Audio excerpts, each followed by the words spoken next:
So I don't usually make it my business to hang out in garages, but there's an event at the end of the month that actually might get me to do it even without meeting a secret source.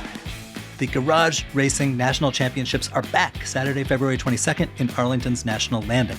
What started as a quirky garage race in 2012 has since grown into a national competition drawing riders from 7 states and DC to compete underground. And the best part, it is free to watch. The Garage Racing National Championships, Saturday, February 22nd from 11 a.m. to 7 p.m., free for spectators. RSVPs encouraged at nationallanding.org/racing. See you underground. Today on CityCast DC, we are talking about the Kennedy Center and DC culture in the age of Trump. We're talking super high electric bills, and there was a snow day this week, yes? And we have some thoughts. I'm here with CityCast's Priyanka Tilve and Julia Karen. Today is Friday, February 14th. Happy Valentine's Day. I'm Michael Schaefer, and here's what DC is talking about.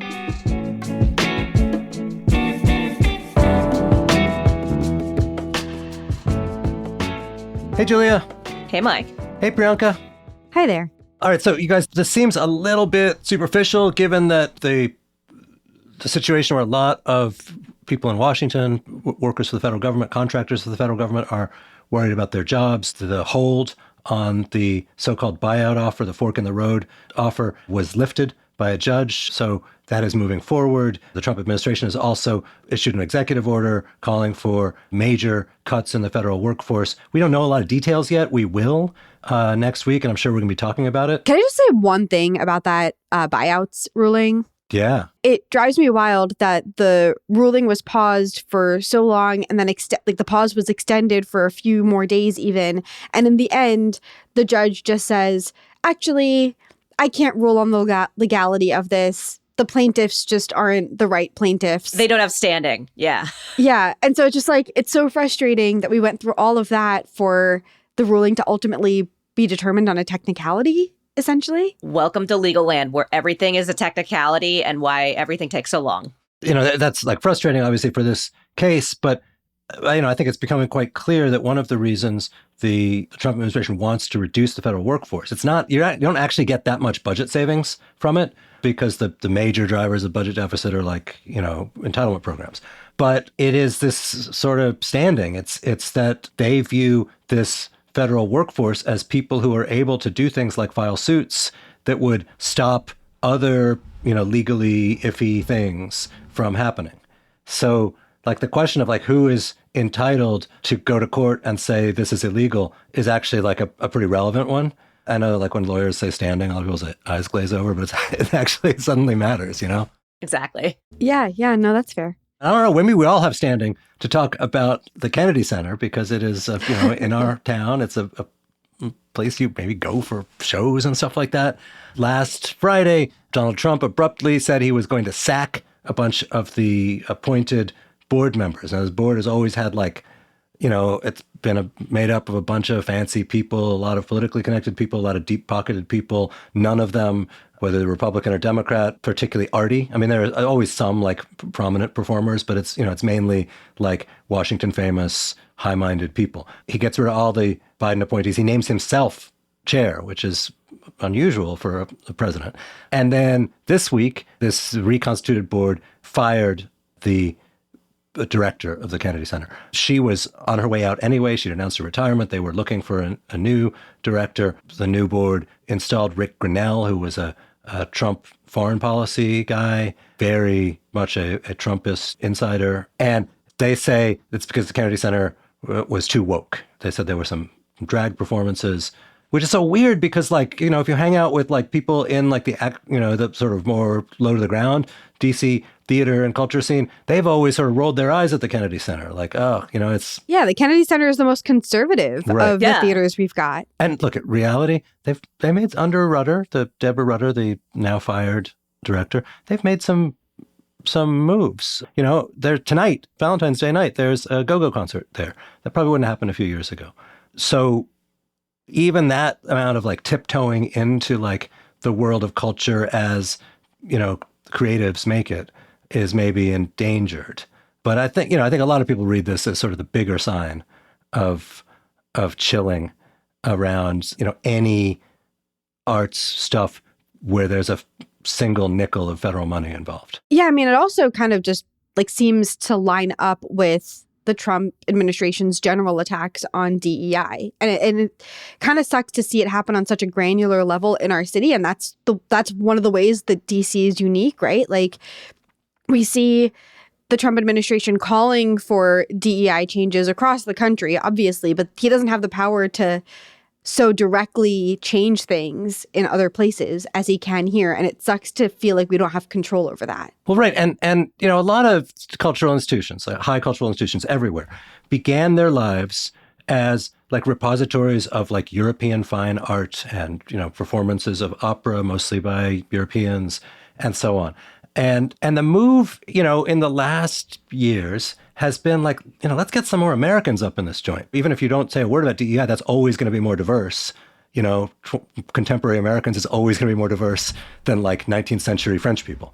But yes, that DEI is always the excuse. I think with the Kennedy Center, my hunch, just like reading about it and looking at some of the names involved, there's been, you know, a lot of the sort of somewhat snobby backlash against it has been like, oh, they're going to do nothing but like Lee Greenwood concerts and MMA fights. Oh my God, can you imagine MMA fights at the Kennedy Center? I want to see an octagon in the orchestra room. That's what I want.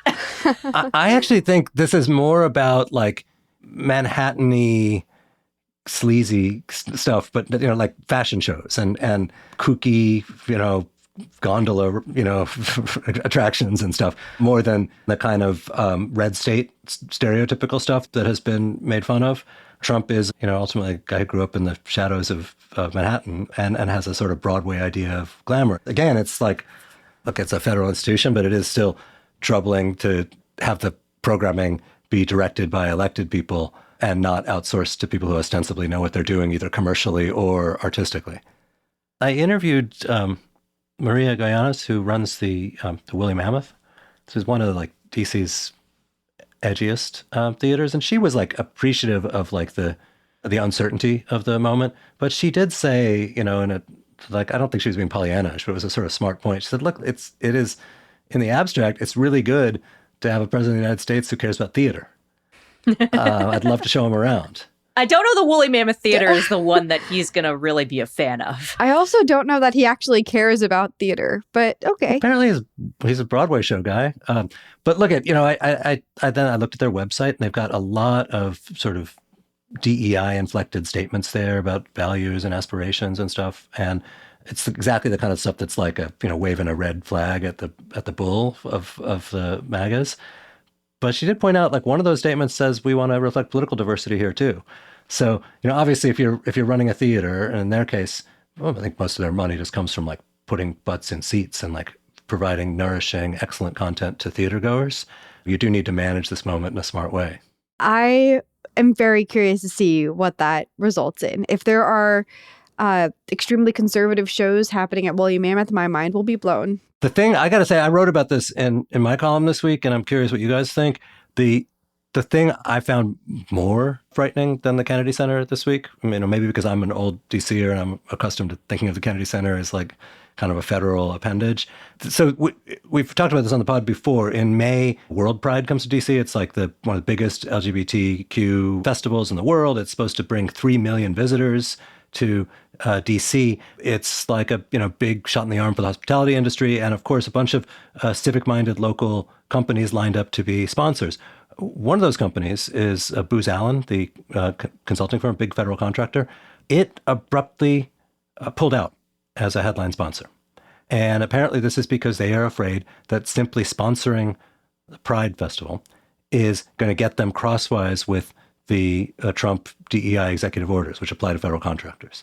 This seems insane to me. I mean, like Pride Month is like, it's like the St. Patrick's Day parade. It is not an HR practice. It's a festival that began in one demographic and is now sort of part of the fabric for everybody. Yeah, and one of the big criticisms of World Pride already was that it's like too corporate right, and not really about LGBTQ rights anyway. But this also like proves the point about it a little bit, right? Like it's like, yes, like if it's too corporate, this is proof of it. One thing I do wonder is how many people will not come to DC. So already like one group from Canada said they're not going to come because they don't feel comfortable for the safety of trans members. The thing with the Booz Allen pullout, look, it's not going to doom their finances, I don't think. It's not. But DC is a place where if you just look at the civic-minded companies, people who would, just as a matter of course, kick in as a sponsor for something that's going to be good for the city economy. More of our companies here are federal contractors. And therefore, they are much more susceptible to the changing whims of the federal government than if we were in like Kansas City, where the sort of corporate heavyweights are much less likely to be federal contractors. So that means that even if you are an independent outfit, independent festival, raising money from private, for-profit companies, you too are susceptible to the winds of this moment. And, I think the thing with the DEI edict is it's so unclear. Like, is it just about like, okay, you may not do these 5 HR policies?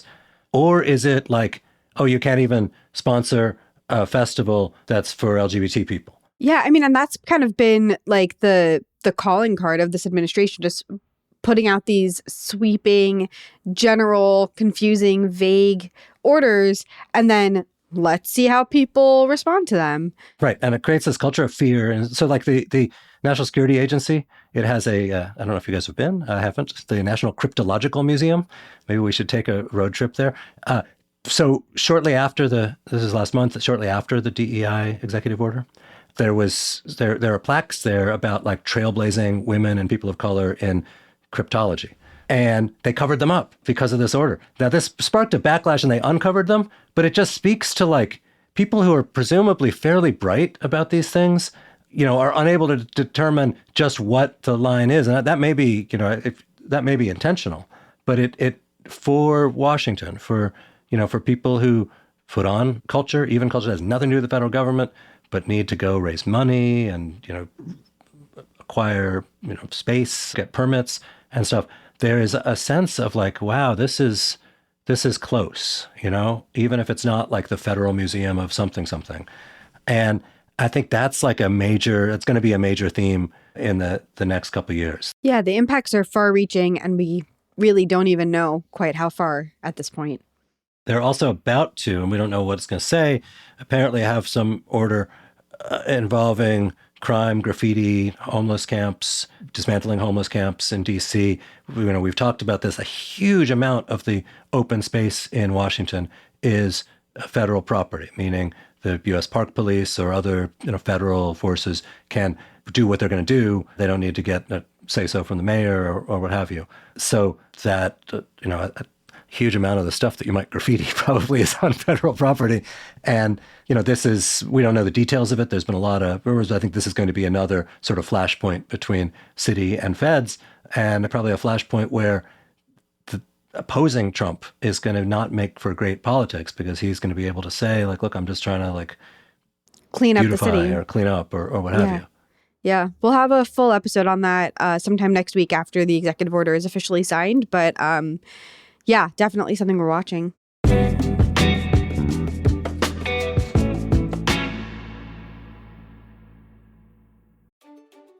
In times like these, times that feel kind of dark, I constantly find myself leaning into art and history for inspiration. The arts can provide solace from the seemingly constant barrage of bad news, and history can give us hope and light and show us a path forward. That's why this month, I can't wait to see Fuente Ovejuna at the Gala Theater. Fuente Ovejuna tells the story of a town where women lead an uprising against a tyrant, taking up arms and confronting the authorities. It's one of Spain's most famous plays by the legendary Lope de Vega, and it's headed at Gala by award-winning director Jose Luis Arellano. Witness the people rise up against oppression. The show is in Spanish with English surtitles and runs February 6th through March 2nd. Get more information and tickets at galatheater.org. That's galatheater.org. CityCast is made possible by the Peabody Institute of the Johns Hopkins University, celebrating 1 year of performances at the university's Bloomberg Center, located at 555 Pennsylvania Avenue in D.C. This spring, immerse yourself in the vibrant offerings at D.C.'s newest venue for music and dance. Featuring a full season of free performances, experience a dynamic range of events, including orchestral, jazz, and chamber music, all presented by esteemed Peabody faculty, students, alumni, and special guests. Highlights of the season include Songs from Inside on February 14th, a chamber choral performance highlighting the experiences of incarcerated writers in history and the present, and Load Bang on April 30th, a music chamber ensemble performing works by Peabody composition faculty, Guggenheim Fellows, and Pulitzer Prize finalist Felipe Lara. While all events are free, tickets are required for entry. Explore the full performance schedule, find out more details, and reserve your tickets at washingtondc.jhu.edu.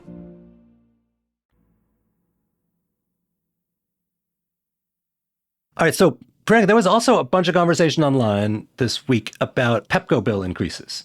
Now, I got gas heat at my place, so I'm not I haven't noticed. But what's happening, and like, why does it matter even if you don't pay that close attention to your electric bill? Yeah, well, I mean, it would be hard to imagine that anyone who has PEPCO this month or this winter generally hasn't noticed their electric bill because it has skyrocketed. Mine is about triple what it was this time last year. Same. Is that because it's cold, or have their actual like per unit price gone up? Well, like as in like my total bill is about triple. I am definitely using more energy, more electricity than usual.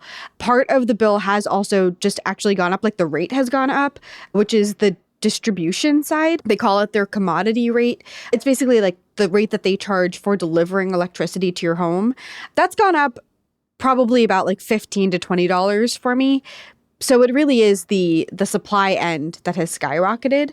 But it's staggering. I mean, like there was one person online on social media who posted their PEPCO bill saying it was $887. Was this person running a concert venue with night lights? It was actually a crypto. No, I don't know. I have no idea. PEPCO is saying that these like rising costs are a result of climate change, like making our winter especially cold this year. And then also they had to close down a few power plants in the area. And so I guess it costs more to generate more electricity from the power plants that are left. Wait, why did they have to close down the power plants? They didn't really say. So it doesn't seem like it's a result of anything dramatic happening. I'm guessing they were old, but they haven't said why they shut them down. But it's still an insane additional cost to be dealing with right now when inflation is already so high. And like, I feel like a lot of people are dealing with extra costs. This energy cost spike really gave me some sticker shock. How about you, Julia? Yeah, I mean, it's definitely a little bit weird, but I figured it was going to go up because I'm home with my dog more.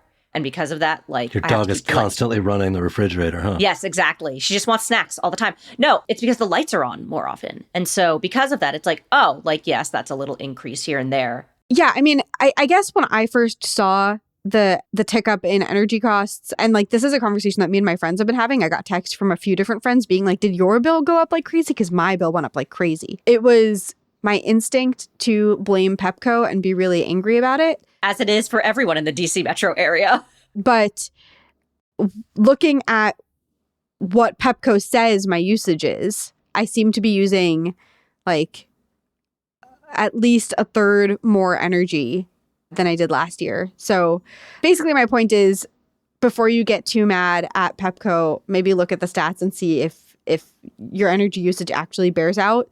And the distribution rate that did go up, it probably is only a small amount of your skyrocketing energy costs, unfortunately. So in that case, PEPCO has at least temporarily suspended power disconnections for people who can't pay their bills. Like they're acknowledging that this winter is especially bad and that bills are especially high, and they're not going to turn off your power if you can't pay. They're also waiving late fees and extending how long you can set up a payment plan for. So like you can now set up a payment plan for up to 2 years if you need to. That's basically it. I mean, besides that, do you just like turn off all the heat and lights in your apartment and like hope you have a dog like me and just snuggle with your dog? Like, is that the goal here? Yeah, I mean, and also like double check to make sure that your apartment isn't drafting air, like really insulate those windows, stuff like that. We actually have an article on our website all about how to try to keep your winter energy costs low. We can link to that in the show notes as well.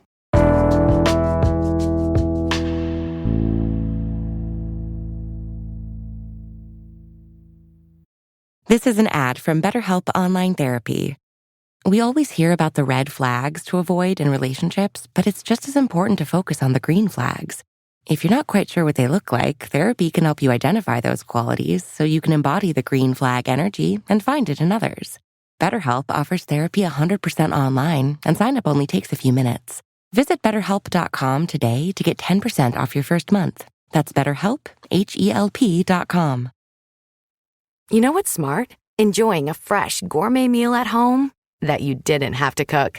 Meet Factor, your loophole in the laws of mealtime.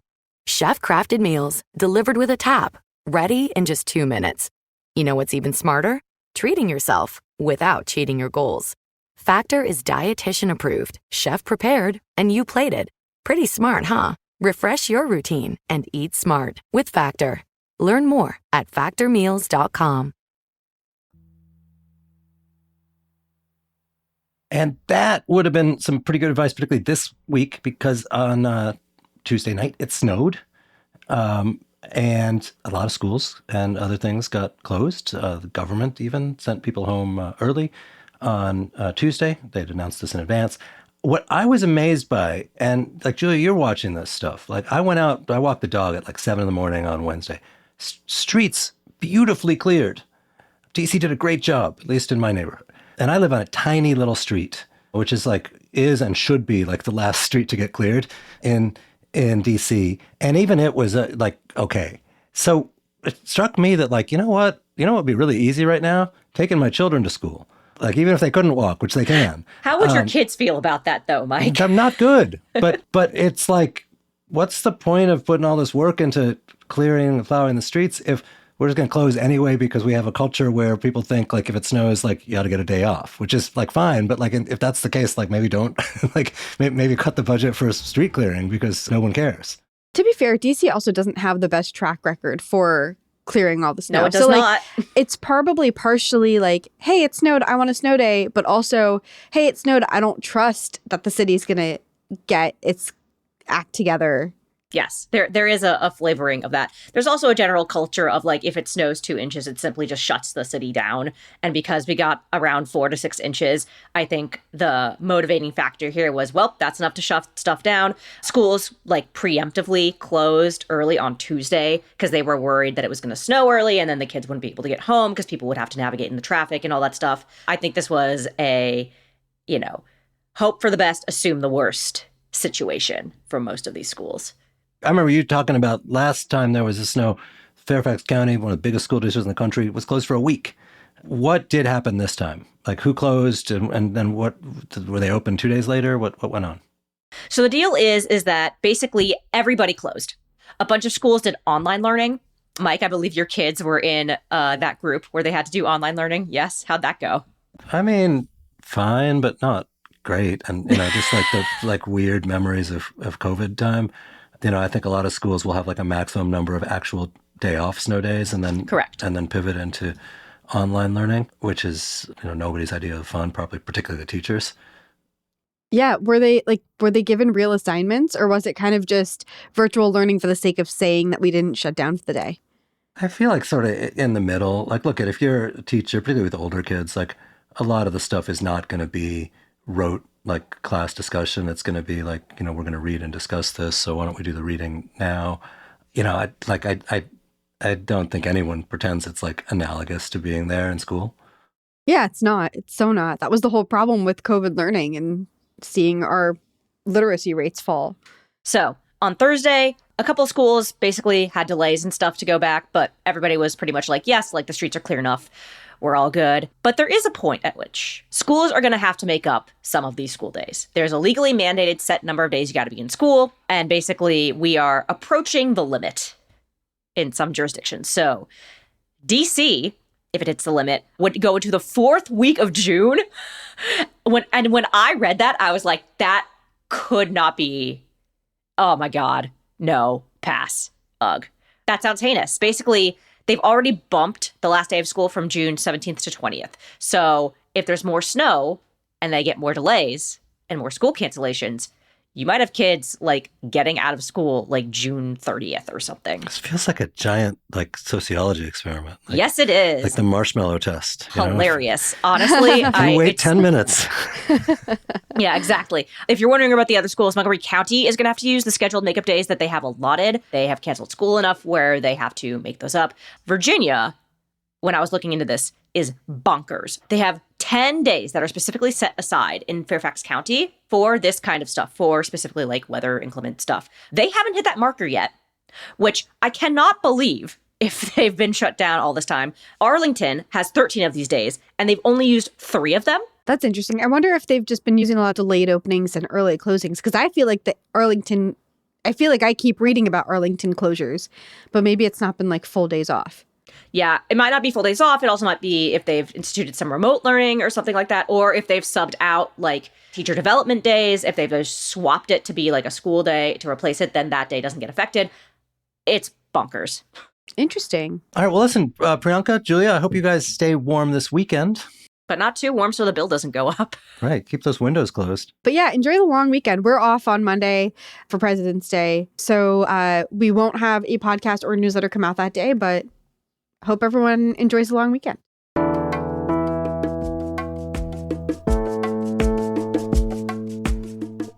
And that is all for today here on CityCast DC. Our production team this week was Priyanka Tilve, Julia Karen, and Ash Durbin. Thanks, guys.